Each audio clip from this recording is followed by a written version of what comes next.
Green ഫാക്ടറിയുടെ മറ്റൊരു വീഡിയോയിലേക്ക് സ്വാഗതം. എൻ്റെ പേര് അബിൻ ഫ്രം തൊടുപുഴ. ഞാനൊരു തൊടുപുഴക്കാരനാണ്. അപ്പോൾ ഫ്രണ്ട്സ്, ഇന്ന് ഞാൻ വളരെയധികം സന്തോഷമുള്ള ഒരു കാര്യമാണ് പറയാനായിട്ട് വരുന്നത്. നമുക്കിന്ന് ആദ്യത്തെ പേയ്മെൻറ്റ് ഇന്നത്തെ ദിവസം നമുക്ക് ഒരു ഉച്ചയായപ്പോൾ തന്നെ ഒരു 12:45 ആയപ്പോഴത്തേനും നമുക്ക് ആദ്യത്തെ പേയ്മെൻറ്റ് യൂട്യൂബിൽ നിന്നും കിട്ടി. യൂട്യൂബിൽ നിന്നും എനിക്ക് പേയ്മെൻറ്റ് കിട്ടിയത് അത് എങ്ങനെയാണെന്നും അതൊക്കെയാണ് ഞാൻ ഇന്ന് ഈ വീഡിയോയിലൂടെ ഞാൻ പറയാനായിട്ട് ഉദ്ദേശിക്കുന്നത്. അപ്പോൾ ഒരു യൂട്യൂബ് ചാനൽ ഇപ്പോഴത്തെ ഒരു സമയത്ത് കൊറോണയൊക്കെ വന്നേ പിന്നെ കുറേ പേര് ഒരു യൂട്യൂബ് ചാനൽ എന്ന ഒരു ആശയമൊക്കെ ആയിട്ട് മുമ്പോട്ട് വരുന്നുണ്ട്. അതിനും ഈ യൂട്യൂബിലേക്കൊക്കെ പുതുതായിട്ട് വരുന്ന സുഹൃത്തുക്കൾക്കൊക്കെ വേണ്ടിയിട്ടാണ് ഞാൻ ഇങ്ങനെയൊരു വീഡിയോ ചെയ്യുന്നത്. അപ്പോൾ ആദ്യം നമുക്ക് മുമ്പിലുണ്ടായിരുന്ന ഇതെന്ന് പറയുമ്പോൾ യൂട്യൂബിൽ മോണിറ്റൈസേഷൻ എനേബിൾ ചെയ്യണം, എന്നാൽ മാത്രമേ പരസ്യം വന്നിട്ട് അതിൽ നിന്നുള്ള വരുമാനം നമുക്ക് കിട്ടത്തുള്ളൂ. അങ്ങനെ ഒരു ഇതായിരുന്നു. അന്നേരം ഞാൻ ആദ്യം മോണിറ്റൈസേഷൻ എനേബിൾ ചെയ്യാൻ എന്തൊക്കെ വേണം എന്നൊക്കെ യൂട്യൂബിൽ നോക്കും. കുറേ യൂട്യൂബേഴ്സിൻ്റെ മലയാളത്തിലും ഇംഗ്ലീഷിലും എല്ലാ ഇതിലും അതിനെപ്പറ്റി കാണും. പിന്നെ കുറേ പേരുടെ ഫസ്റ്റ് യൂട്യൂബ് മണി വന്നിട്ടുള്ള ആ ഒരു വീഡിയോസ് കാണും. പിന്നെ അങ്ങനെ എല്ലാ ഇതും കാണും. അപ്പോൾ നമുക്കത് ഒന്നും കൂടി നമ്മളത് മൂപ്പിക്കും. അപ്പോൾ തീർച്ചയായിട്ടും എങ്ങനെയൊക്കെ മോണിറ്റൈസേഷൻ അപ്ലൈ ചെയ്യാനുള്ള ഇതിനെപ്പറ്റി മനസ്സിലാക്കുന്നു. അന്നേരം നമുക്ക് 4000 മണിക്കൂർ വാച്ച് അവർ, പിന്നെ 1000 സബ്സ്ക്രൈബേഴ്സ്. ഇപ്പോഴും അതാണ് എന്നാണ് എൻ്റെ വിശ്വാസം. പിന്നെ 2021 ഞാൻ എന്നൊരു യൂട്യൂബിൻ്റെ ഭാഗത്തു നിന്ന് എന്നൊരു നോട്ടിഫിക്കേഷൻ വന്നതായിട്ട് എനിക്ക് ഓർക്കുന്നു. 21 തൊട്ടാണെന്ന് തോന്നുന്നു 4000 മണിക്കൂർ വാച്ച് അവർ എന്നുള്ള കൂടാൻ പോവാണ്. 10,000 10,000 അങ്ങനെ എന്തോ കണ്ടോ ആണ് വന്നതെന്ന്. നമുക്കിപ്പോൾ അതിൻ്റെ ഒരു ആവശ്യമില്ലാത്തതുകൊണ്ട് ഞാൻ ആ നോട്ടിഫിക്കേഷൻ അത്ര ഇതായിട്ട് ശ്രദ്ധിക്കാൻ പോയിട്ടില്ല.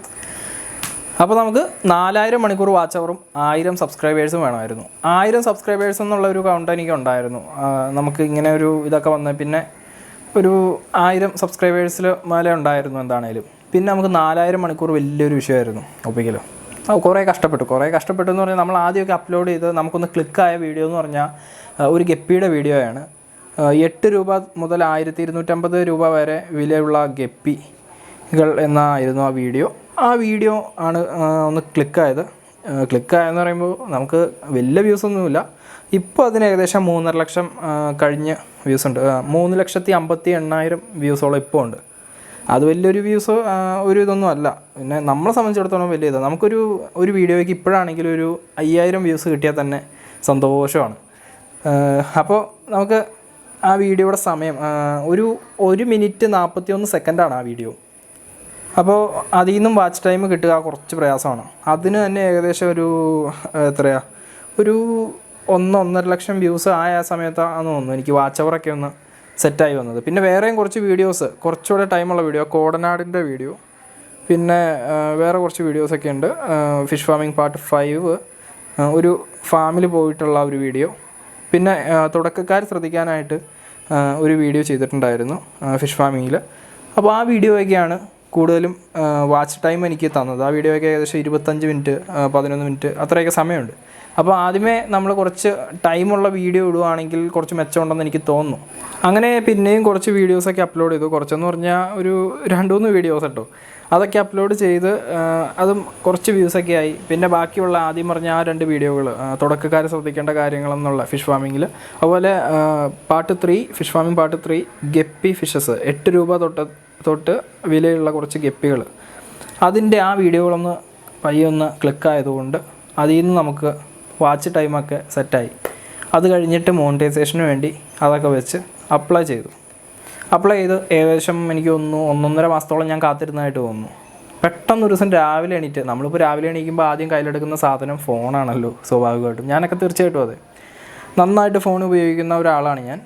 അപ്പോൾ രാവിലെ തന്നെ ഫോണെടുത്തു. നമ്മുടെ മെയിൻ സംഭവം ഫോണെടുത്ത് നോക്കുമ്പോൾ പെട്ടെന്ന് നമ്മൾ വൈറ്റ് സ്റ്റുഡിയോ എടുത്തപ്പോൾ തന്നെ $10. അന്നേരം വന്ന സന്തോഷമുണ്ടല്ലോ.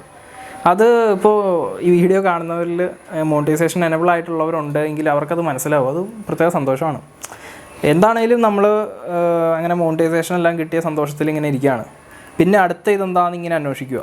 അപ്പോൾ $10 $15 ആകുമ്പോഴത്തേനും നമുക്ക് പിൻ കോഡ് വെരിഫിക്കേഷൻ എന്ന് പറയുന്ന ഒരു സെറ്റപ്പ് ഉണ്ടെന്ന് അറിയാൻ കഴിഞ്ഞു. യൂട്യൂബിൽ നിന്ന് തന്നെയാണ് ഇതെല്ലാം നമ്മൾ മനസ്സിലാക്കിയത്. പിന്നെ വേറെ ഒരു സംഭവം പെട്ടെന്ന് തോന്നുന്നു, ഐഡൻറ്റിറ്റി വെരിഫിക്കേഷൻ. അത് ഞാൻ എൻ്റെ പാൻ കാർഡ് വെച്ച് ഐഡൻറ്റിറ്റി വെരിഫൈ ചെയ്ത് കൊടുത്തു. അതിന് നമുക്ക് PAN card, passport, driving licence, പിന്നെ വോട്ടർ ID, ഇതൊക്കെയാണ് നമുക്ക് ഉപയോഗിക്കാൻ പറ്റിയ ഡോക്യുമെൻറ്റ്സ്. ആധാർ കാർഡ് അക്സെപ്റ്റബിൾ അല്ലയെന്ന് അതിനകത്ത് പ്രത്യേകം ഞാൻ ആഡ്സെൻസിൻ്റെ ആ ഭാഗത്ത് കണ്ടു. പിന്നെ ഞാൻ ഒന്നും നോക്കിയില്ല, പാൻ കാർഡ് വെച്ച് സെറ്റാക്കിയത്. അപ്പോൾ അങ്ങനെ നമ്മളെല്ലാ കാര്യങ്ങളും റെഡിയാക്കി എടുത്തു. പിന്നെ ഉള്ളതെന്ന് പറയുമ്പോൾ നമുക്ക് ആദ്യത്തെ പേയ്മെൻ്റ് ഒന്ന് കിട്ടണം ശരിക്കും. അത് കഴിഞ്ഞാലേ എന്തെങ്കിലും പറയാൻ പറ്റത്തുള്ളൂ. കാരണം ആദ്യത്തെ പേയ്മെൻറ്റ് കിട്ടുക എന്നത് ഒരു വലിയ കാര്യമാണ്. എല്ലാ പുതിയ യൂട്യൂബേഴ്സിനെ സംബന്ധിച്ചിടത്തോളം അത് ഒരു വലിയ കാര്യം തന്നെയാണ്. അപ്പോൾ നമ്മൾ അതിന് വേണ്ടിയിട്ടുള്ള വെയിറ്റിങ്, അങ്ങനെ എങ്ങനെയൊക്കെ അതിനുള്ള കാര്യങ്ങളൊക്കെ റെഡിയായി വന്നു. ബാക്കി വിഡ്രോ ചെയ്യാനുള്ള ബാലൻസ് ആവുന്നത് വരെയുള്ളത്. പിന്നെ നമുക്ക് ഇന്ന് അങ്ങനെ നമ്മുടെ ആദ്യത്തെ പേയ്മെൻറ്റ് നമ്മുടെ അക്കൗണ്ടിലേക്ക് ആഡ്സെൻസ് അക്കൗണ്ടിൽ നിന്ന് ലഭിച്ചു. പിന്നെ ഏറ്റവും പ്രധാനപ്പെട്ട കാര്യം ഞാൻ നിങ്ങളോട് പറയാൻ ആഗ്രഹിക്കുന്ന ഒരു കാര്യം, എനിക്ക് യൂട്യൂബിൽ കുറച്ച് മിസ്റ്റേക്കുകൾ പറ്റിയിട്ടുണ്ട്. അതായത് ഞാനൊരു കോപ്പിറൈറ്റ് വീഡിയോ ഇട്ടിരുന്നു. അത് ഒരു ആനയുടെ വീഡിയോ ആയിരുന്നു, ഞാൻ തന്നെ എടുത്തതാണ്. ആ വീഡിയോയ്ക്ക് ഞാനൊരു സിനിമ പാട്ട് യൂസ് ചെയ്തു, കോപ്പിറൈറ്റ് അടിച്ചു. പിന്നെ ഞാൻ വീഡിയോ ഡിലീറ്റ് ചെയ്ത് കളഞ്ഞു, പ്രശ്നമാവണ്ടെന്ന് കരുതി.